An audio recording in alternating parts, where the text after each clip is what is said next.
Hello friends. तो आपने thumbnail देख के आप समझ ही गए होंगे। आज बहुत ही इम्पॉर्टेंट चीज़ आपके लिए मैं लेकर आया हूँ और ये वो है कि जिससे आपको जो ऑप्शनल के आप जो भी पेपर्स आप रखने वाले हैं जो 200 मार्क्स के होंगे, तो आपको एक अंदाज़ा मिल जाएगा कि एफआरओ और एसीएफ में फॉरेस्ट रेंज ऑफिसर और असिस्टेंट कंजर्वेटर ऑफ फॉरेस्ट में जो ऑप्शनल का पेपर होने वाला है आपका, उसमें क्वेश्चन किस तरीके के रह सकते हैं। देखिए, ये जो मैंने लाया है ना, ये मध्य प्रदेश लोक सेवा आयोग वाला एग्ज़ाम का है। ठीक है, तो ये जो है इन्वायरमेंटल साइंस, जैसे मेरा इन्वायरमेंटल साइंस है और जो भी लड़का इन्वायरमेंटल साइंस रखने वाले हैं, जो भी एस्पिरेंट, ठीक है ना, तो उनको एक समझ में आ जाएगा कि क्या मतलब कि इसमें रखना है, कैसे मतलब कि क्वेश्चन आएगा। ठीक है, ये समझ में आ जाएगा। उसके बाद में अगर आपका इन्वायरमेंटल साइंस नहीं भी है सपोज़, तो आपको ऑप्शनल का तो इसी बेस पर रहेगा। देखिए, मैं कंफर्म नहीं कह सकता ना कि जेपीएससी किस टाइप से पूछेगी, लेकिन हाँ, जैसे सिविल सर्विसेज में एग्जामिनेशंस होते हैं 40 मार्क्स वाले, उतना लॉन्ग क्वेश्चन तो मुझे नहीं लगता रहेगा। चूँकि देखिए, फॉरेस्ट रेंजर का जो एग्ज़ाम जिस तरीके से ऑप्शनल का ये रहता है, वो शॉर्ट क्वेश्चंस में रहते हैं। बहुत ज़्यादा इसमें 20 मार्क्स का, इसमें हार्डली जो लॉन्ग क्वेश्चन गया है वो 20 मार्क्स का है, उससे ज़्यादा का नहीं है। ठीक है, इसमें कुछ शॉर्ट क्वेश्चंस हैं 3 मार्क्स वाले हैं, उसके बाद कुछ 8 मार्क्स वाले हैं और कुछ हैं कि 20 मार्क्स वाले हैं। तो मुझे लगता है कि इसी पैटर्न पर जेपीएससी फॉरेस्ट रेंज ऑफिसर का पेपर रहने वाला है। ये इन्वायरमेंटल साइंस का है और देखिए इसमें क्या है। देखिए, इसमें 3 तरीके के प्रश्न हैं। ठीक है, पहला तो वो है जो 4 मार्क्स वाले हैं। ठीक है, और ये 15 क्वेश्चन है 4 मार्क्स वाले। ठीक है, तो 60 नंबर हो गया यहाँ पे। इसके बाद में आपका जो दूसरा नंबर क्वेश्चन है वो है 8 मार्क्स वाला और ये 10 क्वेश्चन है। ठीक है, 10 क्वेश्चन का आंसर देना है यहाँ पे आपको। ठीक है, तो ये हो गया 80 मार्क्स यहाँ पे। ठीक है, तो उधर 60 नंबर, इधर 80 नंबर, 8 और 6 14, 140 नंबर हो गया। और फिर ये जो तीसरा नंबर क्वेश्चन है, यहाँ पे कुल 4 क्वेश्चंस हैं, आपको देने हैं आंसर 3 के और तीनों का 20-20 मार्क्स करके जो है मार्क्स है। ठीक है, तो 60 नंबर उधर, 140 और 60 200 नंबर। तो देखिए, मैक्सिमम यहाँ पे जो एग्ज़ाम्स हुए हैं जो ऑप्शनल वाले, मैक्सिमम 20 नंबर वाले क्वेश्चंस पूछे गए हैं। तो 40 नंबर वाला क्राइटेरिया तो मुझे नहीं लगता है कि यहाँ पे रहने वाला है ना। तो इसी पैटर्न पर मुझे लगता है कि इसी पैटर्न पर क्वेश्चंस रहेंगे। अब देख लेते हैं ये क्वेश्चंस कैसा पूछा गया था। ठीक है, बहुत मुश्किल से आपके लिए जुगाड़ करके लाया हूँ। ठीक है, ये पेपर 1 है ऑप्शनल का। पेपर 2 भी, जो ये फर्स्ट पेपर है और सेकंड पेपर भी मेरे पास है, वो कल आपके साथ जो है डिस्कस कर दूंगा। आज देख लेते हैं कौन कौन से क्वेश्चंस पूछे गए ऑप्शनल में इन्वायरमेंटल साइंस से जो एग्ज़ाम हुए थे रेंजर के। तो देखिए, पहला क्वेश्चन, ये जो 15 क्वेश्चन हैं 4-4 मार्क्स करके, ईच क्वेश्चन 4 मार्क्स। और यहाँ पे बोल दिया गया है, देखिए यहाँ पे टाइपिंग का, ये प्रिंटिंग का थोड़ा सा प्रॉब्लम हो गया, थोड़ा सा धुंधला आपको नज़र आ रहा होगा। ठीक है, तो एडजस्ट करिए। ठीक है, देखिए यहाँ पे कहा गया है कि प्रत्येक अत्यंत लघु उत्तरीय प्रश्न का उत्तर 1 या 2 पंक्ति में मात्र देना है और उस एक क्वेश्चन का मार्क्स 4 नंबर रहेगा। ठीक है, और 15 क्वेश्चन ऐसे हैं, तो 15 क्वेश्चन का जवाब देना है। तो पहला नंबर क्वेश्चन क्या है कि वातावरण के किस स्तर का तापमान गैस अणुओं के प्रकाशिक आयनन से नियंत्रित होता है। ये पहला क्वेश्चन था। पर्यावरण ह्रास दर क्या है, what is environmental lapse rate. ठीक है, ये दूसरा क्वेश्चन। ये बिल्कुल एक जो है आपको लाइन में, 1 या 2 लाइन में इसका आंसर देना है। ठीक है, ये 4 मार्क्स वाले हैं। फिर पूछा गया व्हाट इज़ इकोटोन, इकोटोन क्या है। फिर है इकोलॉजिकल फुटप्रिंट क्या है। ठीक है, 5वां नंबर क्वेश्चन है कि आप सस्टेनेबल डेवलपमेंट से क्या समझते हैं। बस बिल्कुल शॉर्टली 1-2 सेंटेंस में ही इसका आंसर आपको देना था।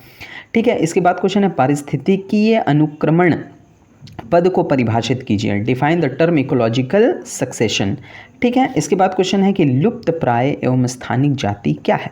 जैव विविधता के तप्त स्थल क्या हैं, यानी हॉट स्पॉट है ना, बायोडाइवर्सिटी का हॉटस्पॉट क्या है। इसके बाद क्वेश्चन है what do you mean bye nekton. ठीक है, तो इससे आप क्या समझते हैं। इसके बाद है अल्फ़ा एवं बीटा जैव विविधता से आप क्या समझते हैं, what do you mean bye alpha and beta biodiversity. तो यहाँ पे हो गए 10 क्वेश्चन और 5 क्वेश्चन यहाँ पे है कि बायो मैग्निफिकेशन को डिफाइंड करना है, जैव आवर्धन क्या है, ठीक है। ये सब सारी चीज़ें मैं आपको पढ़ाने वाला हूँ। मिनी माता रोग क्या है, ये पारे से होता है जो डिजीज़, ये भी पूछा गया, ठीक है। लाल ज्वार से आप क्या समझते हैं, what do you mean by red tide, tide and ebb से रिलेटेड क्वेश्चन था। इसके बाद क्वेश्चन है कि प्रवाल विरंजन से आप क्या समझते हैं, प्रवाल भित्तियों का जो विरंजन हो रहा है उससे आप क्या समझते हैं। फिर क्वेश्चन था कि पारिस्थितिक आला है ना को परिभाषित कीजिए और सर्वप्रथम इस पद का प्रयोग किसने किया था। तो देखिए यहाँ पे कुल 15 क्वेश्चंस थे और हर क्वेश्चन को 4 मार्क्स में बांटा गया, तो 60 मार्क्स तो आपके यहाँ पर हो गए, ठीक है।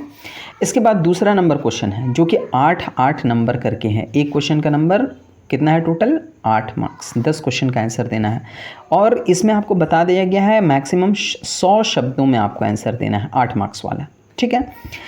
तो यहाँ पे पहला नंबर क्वेश्चन है कि स्वस्थानिक संरक्षण तथा पर स्थानिक संरक्षण से आप क्या समझते हैं। इन सिटू कंजर्वेशन और एक्स सिटू कंजर्वेशन। इन सिटू कंजर्वेशन क्या होता है, किसी भी जीव जंतु को जो है उसके प्राकृतिक आवास में उसको बसाना और उसको सेटलमेंट करना, जबकि उसके प्राकृतिक आवास से हटा करके जूलॉजिकल गार्डन वगैरह में उसको पालना पोसना, वो एक्स सिटू कहलाता है। तो ये क्वेश्चन था, ये आपको 100 वर्ड्स में इसके आंसर देने हैं। दूसरा क्वेश्चन था कि भारतीय वन अधिनियम 1927 के प्रमुख उद्देश्यों का उल्लेख कीजिए। देखिए फॉरेस्ट रेंजर में तो आपका 1927 वाला अधिनियम नहीं है, 1980 वाला अधिनियम है, ठीक है। उसके बाद तो मेनली देखिए आपको यहाँ पे हूबहू नहीं हो सकता है कि ऐसे ही क्वेश्चन रहेंगे, क्वेश्चन तो आपके सिलेबस के अकॉर्डिंग रहेंगे, लेकिन एक पैटर्न समझ में आ रहा है ना कि किस टाइप के कितने नंबर के क्वेश्चन रह सकते हैं, ठीक है। तो वो समझ में आ रहा है। देखिए what do mean by acid rain, है ना, नहीं मीन बाय नहीं पूछा है, what are the major effects of acid rain. Acid rain आपका टॉपिक है, फॉरेस्ट रेंज ऑफिसर में टॉपिक है सेकंड पेपर में, जहाँ पे ग्लोबल इन्वायरमेंटल इश्यूज़ है वहाँ पे ये है एसिड रेन। उसके बाद भूतापीय ऊर्जा क्या है, what do you mean bye geothermal energy, ये भी आपके जो है इसमें है, ठीक है। चूँकि आपके सिलेबस में कन्वेंशनल और नॉन कन्वेंशनल एनर्जी रिसोर्सेज है, तो ये नॉन कन्वेंशनल एनर्जी रिसोर्स है, ठीक है। तो ये भी है आपके। पारिस्थितिक तंत्र में ऊर्जा प्रवाह कैसे होता है, ये भी आपके सिलेबस में है, आप पूछा जा सकता है ये क्वेश्चन। तो ये सब 8 मार्क्स में पूछा गया और मैक्सिमम 100 वर्ड्स लिमिट्स में इसको कंप्लीट करना था, ठीक है। भोपाल की कृत्रिम वायु प्रदूषण आपदा का विवरण दीजिए, ठीक है ना। भोपाल गैस ट्रेजेडी भी आपके सिलेबस में है। समताप मंडल के महत्व पर टिप्पणी कीजिए। इसके बाद क्वेश्चन था 8वां नंबर कि टुंड्रा बायोम में पौधों के अनुकूलन का वर्णन कीजिए, ठीक है। 9 नंबर क्वेश्चन था कि वर्षा जल संग्रहण पर टिप्पणी कीजिए, रेन वाटर हार्वेस्टिंग क्या है, ठीक है। इसके बाद क्वेश्चन था कि कृमि कंपोस्टिंग पर टिप्पणी लिखिए, ठीक है। वर्मी कंपोस्ट जो होता है खाद बनाने का, जैविक खाद, उसके बारे में पूछा गया। और एक और में क्वेश्चन यहाँ पे दे दिया गया है, ठीक है, कि जननिक जैव विविधता पर संक्षिप्त टिप्पणी लिखिए। मतलब कुल 16 क्वेश्चन थे जिसमें से 15 क्वेश्चन के आपको आंसर देने थे और सभी क्वेश्चन का मार्क्स 8 मार्क्स करके था, ठीक है। अब लॉन्ग क्वेश्चन आते हैं, इसमें मैक्सिमम 20 नंबर वाले हैं, 4 क्वेश्चन हैं, 3 का आंसर देना है। पहला क्वेश्चन क्या है कि जैव विविधता को परिभाषित कीजिए तथा जैव विविधता के संरक्षण के विभिन्न तरीकों का विस्तार से वर्णन कीजिए। देखिए आपको बताता चलूँ कि आपके जो फॉरेस्ट रेंज ऑफिसर वाले में एनवायरमेंटल साइंस में बायोडाइवर्सिटी का टॉपिक नहीं है, इकोलॉजी है, ठीक है, इकोसिस्टम है, लेकिन बायोडाइवर्सिटी नहीं है। लेकिन ये जो मध्य प्रदेश वाले में बायोडाइवर्सिटी सिलेबस में होगा, इसलिए पूछा गया है। इसके बाद देखिए क्या पूछा गया है, क्लाइमेट चेंज, जलवायु परिवर्तन क्या है, ठीक है, ये 20 मार्क्स वाला है। ग्लोबल वार्मिंग का विस्तृत वर्णन कीजिए तथा वर्धित ग्रीन हाउस प्रभाव पर टिप्पणी लिखिए, ठीक है। तो ये हो गया 2 नंबर। तीसरा नंबर क्वेश्चन क्या है कि भारत में जैव भौगोलिक, देखिए आप देख पा रहे होंगे, भारत में जैव भौगोलिक वर्गीकरण का विस्तार से वर्णन कीजिए, ठीक है। और में क्वेश्चन था यमुना नदी में होने वाले प्रदूषण के निवारण के लिए कौन सी परियोजना भारत सरकार के द्वारा संचालित है, उसके बारे में विस्तार से लिखिए। तो आपके सिलेबस में FRO में यमुना नदी से रिलेटेड तो नहीं है, लेकिन गंगा एक्शन प्लान है, तो गंगा एक्शन प्लान से आपसे पूछा जा सकता है, ठीक है। तो देखिए यही इसी टाइप का मुझे लगता है मोस्ट प्रोबेबल इसी टाइप के क्वेश्चंस आपके भी जो ऑप्शनल वाले हैं, चूँकि देखिए झारखंड में अभी तक एग्ज़ाम फॉरेस्ट के हुए नहीं हैं, तो हो सकता है कि इसी पैटर्न पर रहें, अब जेपीएससी सिविल सर्विस का पैटर्न तो नहीं फॉलो होगा कि 40 मार्क्स के लॉन्ग क्वेश्चन पूछ लिए गए, तो मुझे नहीं लगता है वो रहने वाला है। हाँ, शॉर्ट क्वेश्चन भी इसमें रहेंगे, मीडियम टाइप के क्वेश्चन भी रहेंगे, 8 मार्क्स वाले, 10 मार्क्स वाले, और मैक्सिमम 20 तक जा सकते हैं, उससे ज़्यादा मुझे नहीं लगता है जाएगा। तो सेकंड पेपर कल आपके साथ डिस्कस कर दूंगा। उसके बाद हमारे क्लासेस रेगुलर एफआरओ के, इन्वायरमेंटल साइंस के, और इनफैक्ट पेपर 1 के जो कि कंपलसरी है सबके लिए, वो भी आने वाले हैं। तो आप हमसे जुड़ करके भी इसका लाभ उठा सकते हैं। इतना मेहनत से आपके लिए क्वेश्चन जुगाड़ करके लाया हूँ, एक लाइक तो बनता है ना। तो आप अगर थोड़ा सा हमें प्रोत्साहन दीजिएगा तब तो हम आपके लिए चीज़ें खोज के लाएंगे, क्लासेस भी करवाएंगे।